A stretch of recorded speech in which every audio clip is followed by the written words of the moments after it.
Bueno, buen día a todos. ¿Se escucha bien? Sí, se escucha. Hola, buen día, sí se escucha bien. Buenísimo.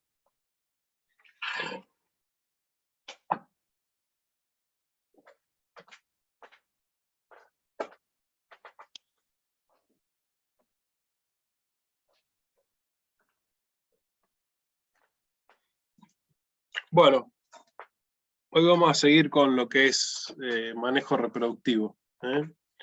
Fuimos dando lo que era servicio, lo que era inseminación artificial, y ahora vamos a seguir desde diagnóstico de gestación en adelante, ¿no? Así vamos más o menos con la secuencia lógica de producción a lo largo del año.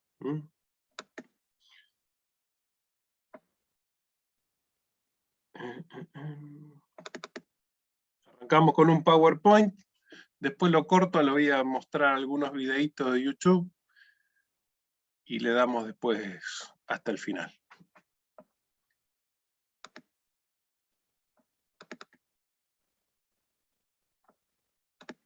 Bueno, un breve resumen, acuérdense. A lo largo del año tengo las letras corridas de los meses, esto se descompaginó, tendría que llegar bien hasta acá a la derecha, diciembre, ¿no? Esto sería un servicio de otoño, ¿cierto? Marzo, abril y parte de mayo, servicio. Parición, fin de invierno, principio de primavera. Después de que se terminan los partos viene la señalada. Esquila, ahí la tienen situada en fecha tradicional, y destete hacia fin de año. Y comienza el año acá, en enero-febrero, con la revisación preservicio tanto de machos como de hembras. ¿Se escucha bien? Bueno, una vez que hayamos terminado el servicio, ahora vamos a ver los métodos de diagnóstico de gestación, pero generalmente se esperan 30 días y se hace el diagnóstico de gestación. Si seguimos más hacia lo que sería el invierno, tenemos la posibilidad de hacer las maniobras preparto, en este esquema de producción con esquila en fecha tradicional, o si no, la esquila preparto, que coincidiría con este momento de maniobras preparto. Bueno, acá tenemos una tabla de los posibles métodos de gestación en la especie ovina. El no retorno al celo, medio como que ya vimos la utilidad práctica la clase pasada. ¿Cómo lo hacíamos? Bueno, si en el campo tenemos un retajo, se le pintaba el pecho al retajo, después de que se sacaban los carneros el último día del servicio, se mete el retajo que va a pintar las hembras que siguen ciclando por estar vacías. Entonces, indirectamente, digamos, detecta el no retorno al celo. Y toda la hembra que no sea pintada por el retajo se asume como preñada. Es un método indirecto, por así decirlo. Bueno, después hay otro que como el que tienen acá, determinación de niveles de progesterona, palpación abdominal, radiografía, observación de ubres, etc. Y hay otros poco prácticos, como son la biopsia vaginal, determinando las capas de la mucosa de la vagina, la paroscopía, etc. Que por supuesto son lerdos, son caros, y no son precisamente aplicables acá. Bueno, y de los que están arriba, los que más se usan son la ecografía, que viene a suplantar a lo que se estaba usando antiguamente, que era el Doppler, al igual que en cerdos, por ejemplo. La ventaja de la ecografía es que precisamente marca o nos permite ver las gestaciones gemelares. El Doppler no. El Doppler da un resultado cualitativo, hembra preñada, digamos, hembra vacía. La palpación abdominal o sucusión del abdomen, si bien acá dice practicable a partir de los 60 días de gestación, en realidad se hace el día 90 o 100 en adelante. Con alguna práctica el veterinario rural, digamos, puede determinar si el vientre está preñado, ¿no? Y más cerca del parto, lo que aparece, que muchas veces lo hace el productor solo, es la observación de ubre. La hembra que desarrolla o que carga, entre comillas, la ubre, ya preparto, la asume como preñada. La hembra que no desarrolla la ubre, la asume como vacía. Bueno, entonces, lo que se está imponiendo actualmente es la ecografía, porque cada vez hay más. Antes era un método caro, ahora se está abaratando por cabeza, digamos, se paga la ecografía, y por la ventaja de precisamente saber o conocer las gestaciones gemelares. Bueno, esto fue más o menos lo que fuimos diciendo. La ventaja de la ecografía. ¿Para qué nos sirve saber cuántas melliceras hay en la majada? Bueno, en lo posible para tratar de hacer un manejo diferencial de la alimentación de ese lote de hembras preñadas de mellizos.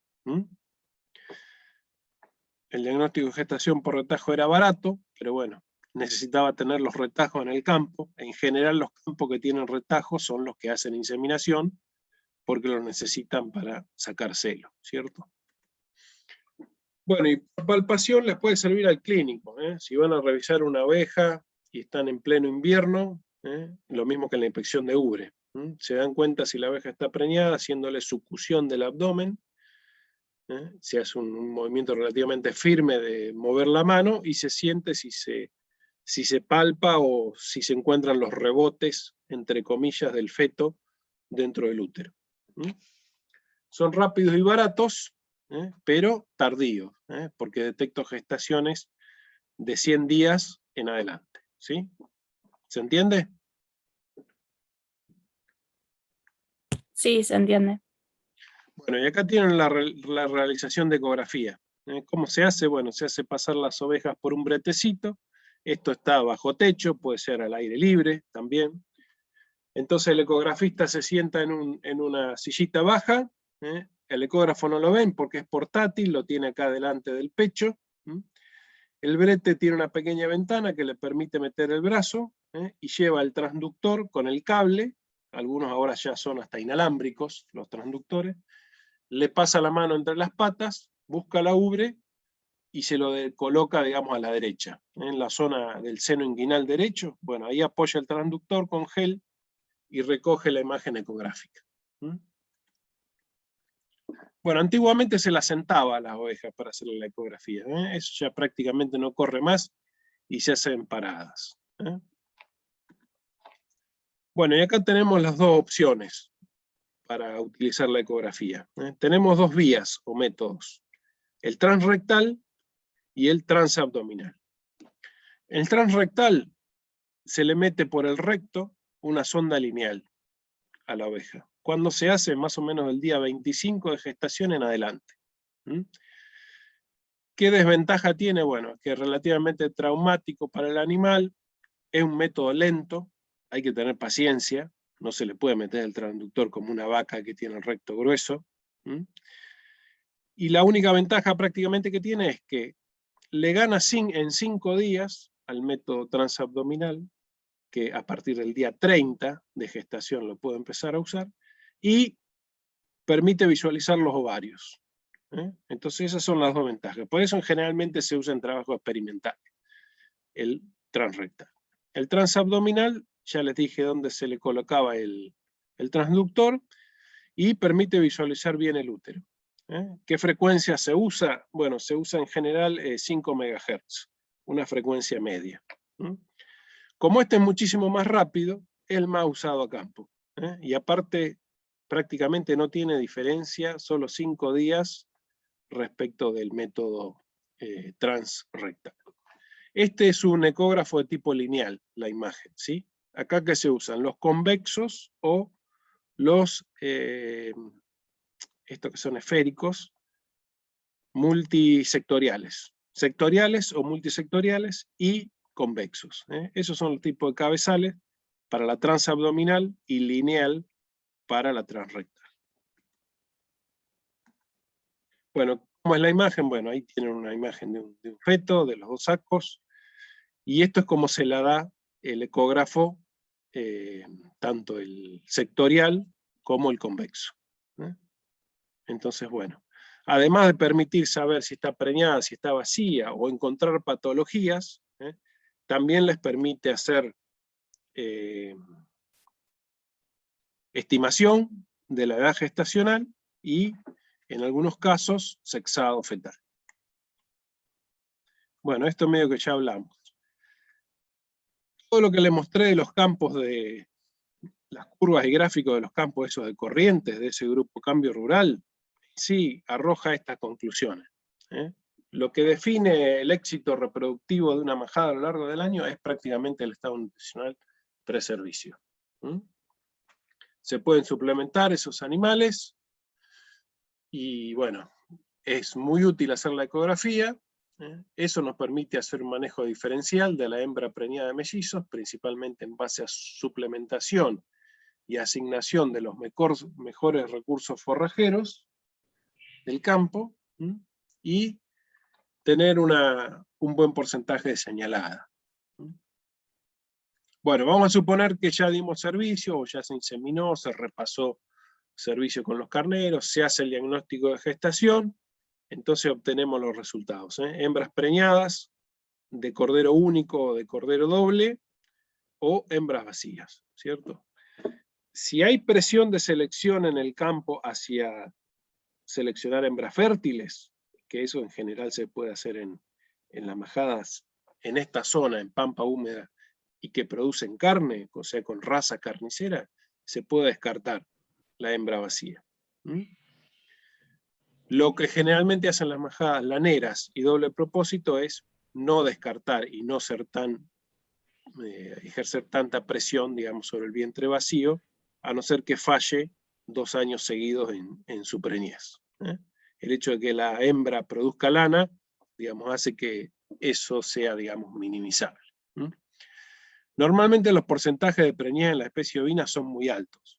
Andan entre, más o menos, alimentándola bien pre-servicio de la oveja, andan entre el 90 y el 95%.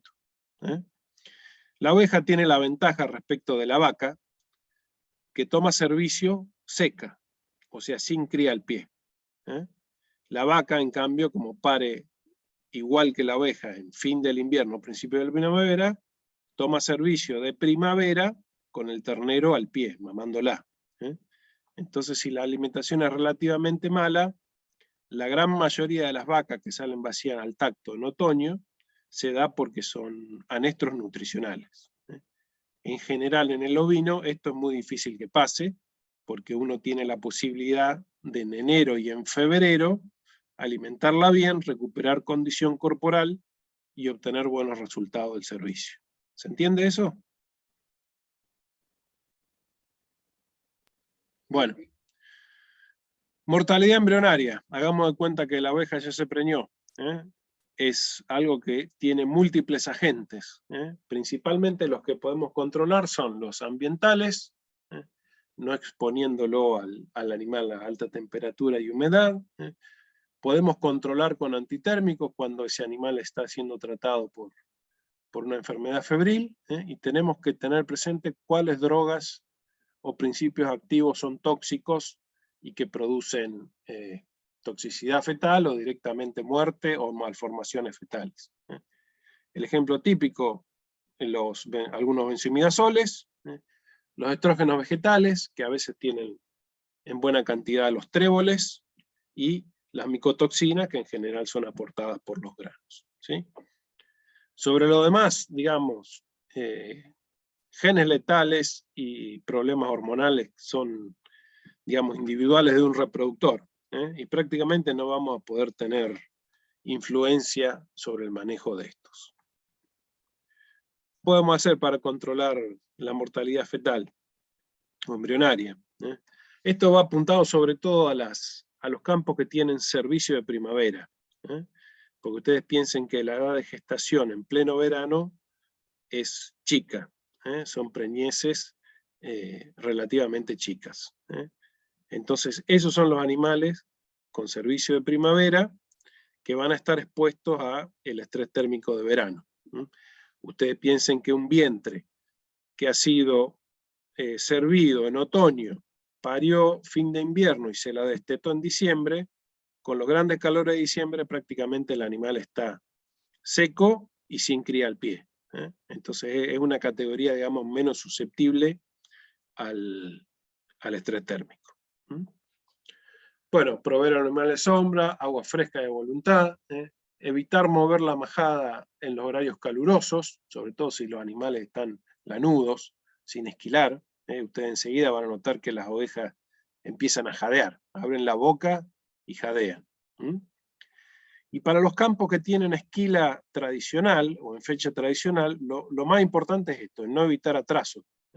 Ustedes piensen que si un campo esquila en octubre o principio de noviembre, si se le atrasa, la esquila se le va a diciembre. En consecuencia, el animal queda pelado, sin lana, expuesto en pleno diciembre a los rayos solares. ¿Está? Y ni hablar si también se le dio servicio de primavera. Esa es la hembra expuesta, digamos, al estrés térmico de verano y fin de verano. Bueno, hablamos un poquito de mortalidad embrionaria, ahora vamos a hablar de enfermedad abortigénica. Brucelosis, acuérdense que el ovino sufre o es atacado tanto por la Brucella ovis como por la Brucella melitensis cuando convive con cabras. El agente etiológico era, bueno, lo dijimos, estas dos. La enfermedad produce principalmente alteraciones en la calidad seminal de los machos infectados. ¿Por qué? Bueno, porque produce orquitis, orquiopididimitis, pueden ser uni o bilaterales, puede haber seminovesiculitis, etc. Entonces, a la larga, provoca infertilidad en la majada debido a la menor capacidad fecundante, digamos, de los machos. En oveja hay aborto, sí, hay aborto, pero no existen esas tormentas de aborto como puede haber en porcino o en bovino. Los abortos son esporádicos, son relativamente pocos. Y no hay, al contrario de las brucelas suis y del abortus, transmisión genital oral. La vía de ingreso o de contagio entre animales es venérea, ¿cierto? El macho positivo da servicio y contagia a la hembra. Y después, si esa hembra toma servicio de varios machos, viene un segundo macho, supongamos que esté sano, la monta y se contagia vía de la vagina del primer macho que la sirvió. La eliminación de Brucella ovis en semen es intermitente en los machos, pero es la vía de contagio. ¿Sí? Bueno, ¿cómo se trabaja o cómo se combate la enfermedad? Bueno, en la revisación preservicio de machos, se descartan todos los que tengan este tipo de lesiones y se les toma una muestra de sangre para saber si son positivos a la enfermedad. Como no hay vacunación, no hay, digamos, vacuna disponible para esta cepa, todo el animal positivo se considera infectado y se rechaza. Bueno, hay otras enfermedades abortigénicas. ¿Cuáles han sido diagnosticadas en ovinos en la Argentina? Bueno, las que tienen las tres primeras. Leptospirosis, campylobacteriosis, toxoplasmosis. Y no se sabe o se está en duda las que tienen con signo de pregunta. La clamidiasis, que es por el aborto en zoótico ovino, es el nombre de la enfermedad, aborto en zoótico ovino por Chlamydophila abortus ovis. La han reclasificado los bacteriólogos a esa bacteria. ¿Sí? Salmonella y listeria, tampoco tenemos reporte. Pero bueno, estas son las grandes enfermedades, digamos, abortigénicas descritas en todo el mundo, prácticamente. Así que bueno, de las virales no sabemos nada en la Argentina. Hay virus que producen aborto, como por ejemplo el fiebre de Valle Rift, lengua azul, ¿qué más? Pero son todas, por suerte, enfermedades exóticas en la Argentina. Bueno, ¿alguna pregunta hasta acá?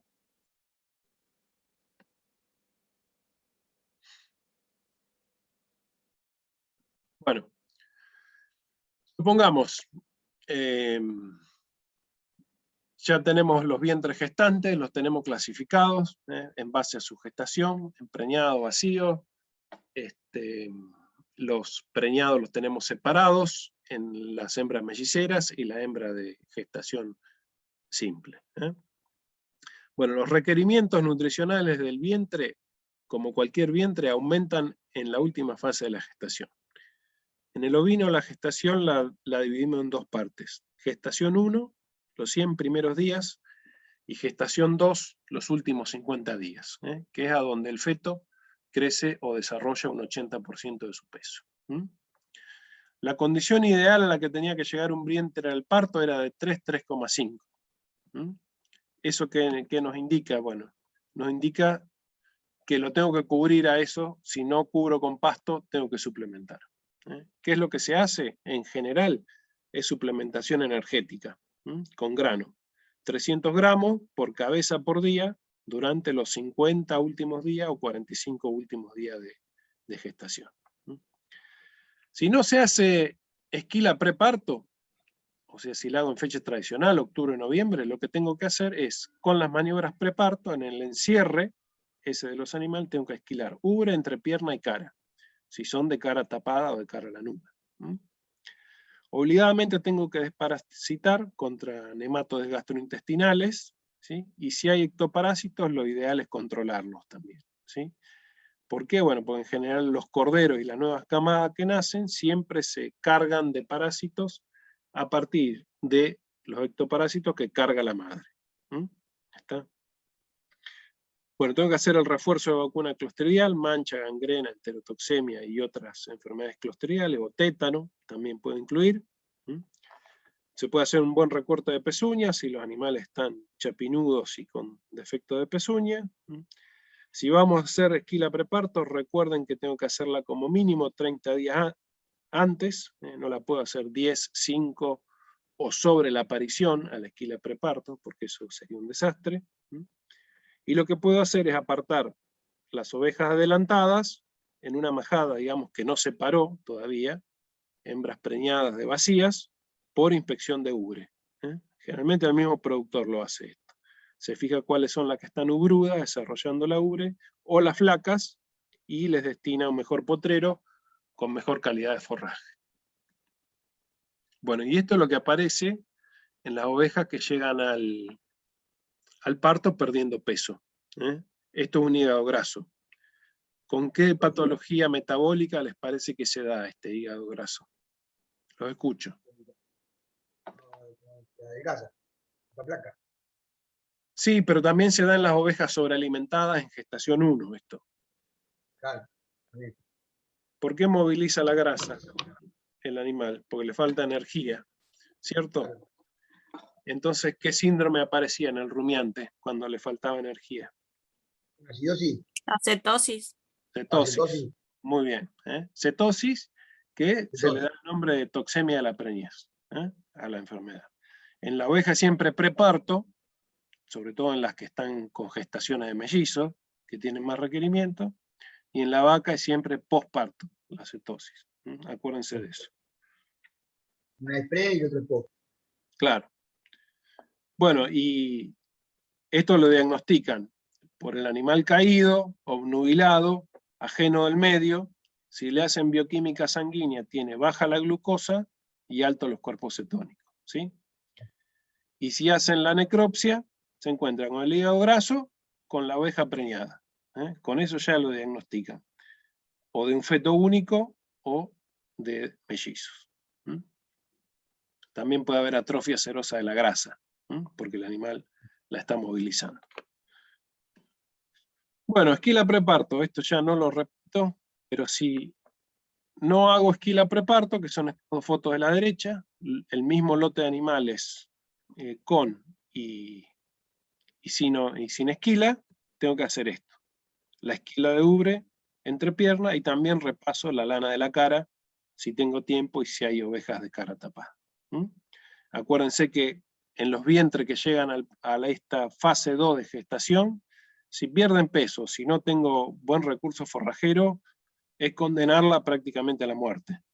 Porque un animal esquilado, sometido a un temporal de frío y viento, muchas veces se muere de hipotermia, a pesar de que sea una oveja adulta. ¿Sí?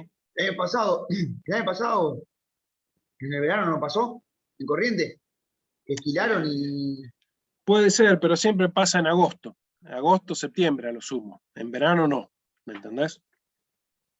pero no me acuerdo cuántas habían muerto, muchas habían muerto. En el Corrientes. 2013 creo que hubo como 10.000 muertos en Uruguay, entre todas las categorías. No me acuerdo si fue en 2019 o 2020, por ahí. También hubo en Corrientes ese mismo año. Pasa que los uruguayos las contaron a las ovejas muertas, nosotros no. Pero sí, se muere, digamos, el cordero que está recién nacido, la oveja también por hipotermia, o incluso se murieron corderos pesados que estaban ya terminados como para faena durante ese temporal. Fueron 7, 8 días de días nublados, de viento y de lluvia.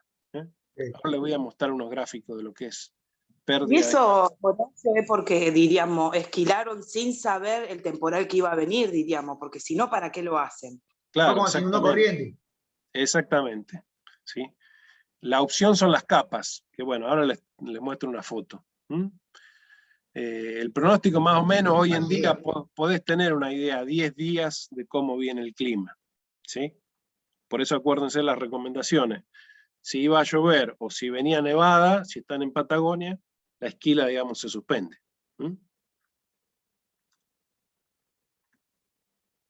Bueno, esta era la misma oveja, a la foto a la derecha, sin hacerle la esquila de ubre y entrepierna. Ahí está la ubre, esto es toda la punta amarilla, la lana orinada, y ahí la tienen pelada. La entrepierna, ahí está la vulva, el rabito y la ubre. Y se le saca una franja de lana acá delante de la ubre, todo para que el cordero al nacer encuentre rápido esa ubre. ¿Sí?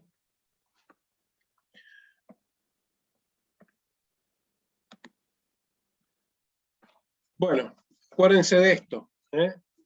El animal tenía que llegar ganando peso con buena condición corporal, había que hacer esquila tally high o desmaneada y usar peine alto. Y tener preparadas las capas por si aparece problema climático. Estos son 3 fotos de peines altos. Estos 2 tienen los dientes curvos y este tiene los dientes cortos, pero son altos. Son altos acá, en este sentido, midiéndolo así. Las capas se pueden hacer una bolsa. Sí, el tema es que esto sea impermeable y que el agua chorree. Agarrá una bolsa de alpillera y no lo podés hacer, porque la bolsa de alpillera retiene agua, ¿entendés? ¿Y si cocedor? Bueno, hacé como quiera. Si se mueren, problema tuyo, no mío. Bueno, entonces, esta es la solución. Capas, igual que lo de ternero en guachera, ¿cierto? Reparo, sí o sí, en las instalaciones hay que tener para cuando se termina de esquilar. Bueno, y vamos a ver ahora las condiciones del potrero de parición. Lo ideal y lo principal es que tenga buena cantidad de pasto, que sea seco y bien drenado, que el piso no sea húmedo, que no retenga agua, que tenga reparos naturales y artificiales, en lo posible que esté cerca de la casa de los empleados, de los recorredores, ¿sí? Bueno, y algo que se está usando mucho ahora para cuidar sobre todo el ataque de depredadores a la majada pariendo es el uso de un perro centinela, llamas o burros incluso. Esos animales protectores de ganado lo que hacen principalmente es ahuyentar a los depredadores. El miércoles pasado vi un perro, no sé qué raza es, era un perro blanco. Sí. Y también, lo habían traído de Uruguay, andaba un video dando vuelta. Sí, creo sí, que acá. se está imponiendo mucho y da mucho resultado. Y no dejaba acercar a la dueña, o sea, el dueño sí, pero la mujer del loco que se bajó de la chata, no lo dejaba acercar. Empezaba a ladrar y no lo dejaba acercar. Bueno, ese es el fundamento del perro. El perro tiene que estar habituado al manejo de una sola persona. Por eso le ladra a los dueños y a todo el mundo que no conoce. El empleado, digamos, que recorre esos potreros tiene que ser el que maneje el perro. ¿Cómo se hace? Bueno, se hace un imprinting temprano con ovejas, es un cachorro destetado precozmente, de razas que ya se conocen, que son bien cuidadoras. ¿Cuáles son las más usadas? Por ejemplo, una es el pastor de Anatolia y otro es el maremagno o abrucese maremagno. Entonces, esa raza, digamos, se destetan precozmente, se hace un imprinting y se lo habitúa a convivir con las ovejas. Y se siente prácticamente un animal de la majada. Hay que castrarlo al animal, sea macho o sea hembra, para que no se vaya por ahí atrás, por ejemplo, de una perra en celo. Y bueno, ¿cómo se lo alimenta? Bueno, se hace como un comedero tolva, a donde el empleado cuando recorre va y le va volcando alimento balanceado, ¿sí? y el perro, digamos, se va autoalimentando de ese comedero tolva. Pero bueno, lo importante es eso, que tiene que estar habituado, y el único ¿Pero que lo siempre está con la pueda... oveja o por ahí vuelve a la casa? No, no, no. El que vuelve a la casa directamente ni sirve como perro protector de ganado. Tiene Claro. que estar habituado a convivir con ovejas. No tiene que jugar con los chicos.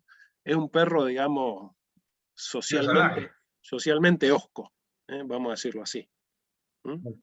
¿Está? Profe, ¿qué razas dijo que eran? Pastor de Anatolia o Abrucese maremagno. Maremano, creo que es. Abrucese maremagno. Hay 3 o 4 más. Pero bueno, si se hacen bien las cosas, hasta incluso un perro mestizo, si se le hace bien el imprinting, lo pueden manejar como perro protector de ganado. ¿Sí? Principalmente actúan por disuasión. Se mueven con la manjada, orinan, ladran, entonces son esos olores y los ladridos son captados por los depredadores y en general no atacan la manjada. ¿Sí? Bueno, ahí tiene una manjada pariendo, con buena suplementación, el pasto medio escaso, se le pone rollo, y acá tiene el ejemplo contrario, animales que están en un temporal, flacos, se los ve realmente flacos, con los corderos un poco ya más criados, pero bueno, sin buen recurso forrajero. ¿Por qué es importante el reparo? Bueno, acá tienen la explicación térmica, tienen 3 ejemplos. El ambiente sin viento, el ambiente con viento, ¿cierto? Y un animal seco, un animal húmedo y un animal mojado con líquidos fetales. Estas barras les muestran la pérdida horaria de calor por metro cuadrado de superficie corporal, cuando el aire está a 5 grados Celsius. ¿Qué es lo que pasa cuando la oveja pare? Lo lame al cordero, entonces ¿qué hace? Lo seca. ¿Sí? Esto es fundamental. Fíjense cómo el animal seco pierde menos calor, por supuesto, que el animal húmedo. ¿Sí? Y a su vez cada barra les indica que cuando hay viento, la pérdida de calor es mayor en el animal. ¿Está? Entonces, bueno, por eso la importancia, digamos, de los partos rápidos, de la rápida incorporación del cordero, que se pare, que calostre, que camine, que desarrolle actividad muscular, para evitar, digamos, las muertes por hipotermia. Bueno, ¿se pueden hacer refugios de parición? Sí. Acá tienen 2 artificiales. Estos son arbustos en Patagonia.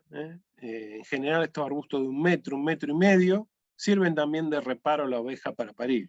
Cuando la oveja se aísla, trata de esconderse y de refugiarse del viento, atrae los arbustos y elige su lugar para parir.